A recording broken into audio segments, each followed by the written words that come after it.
spotted the cities. We're in Oshkosh for our next Fox Fun in the Cities event. We've got Emily Deem live at the EAA grounds with more. Hi, Em.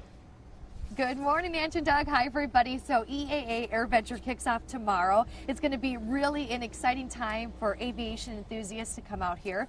I really want the weather to be a lot nicer right now, Doug. It's nice when the sun comes out, even though it's a little bright. It feels good because the wind is so chilly out here. We're giving you kind of a different look at the EAA grounds. You can see right behind me, the North 40 campsite is back there. We actually just saw a plane fly in, and they were actually going to find their spot. So right now I want to introduce you to Garrett Niven, and he is the Flight Line Operations Chairman.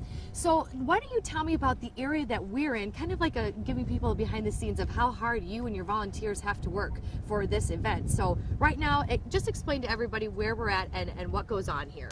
Sure, we're on the north end of the field in an area called Flight Line Operations, as you said.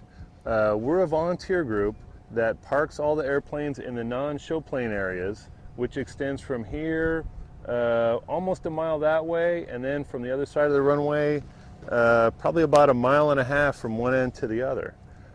We've also got a group of volunteers working out on the taxiways, directing all the airplanes. Once the airplanes land, air traffic control hands them off to us off the runway, and then we find out where they're going and get them there.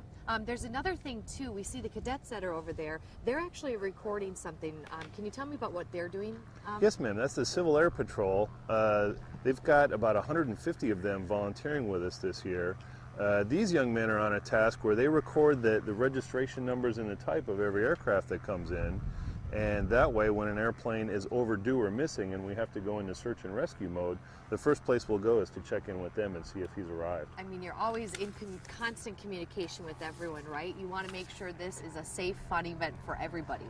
Absolutely. We've got about 80 of our volunteers out at any one time, plus the Civil Air Patrol cadets. And so we've got radios, we're in contact with the tower, we're in contact with other organizations on the airport.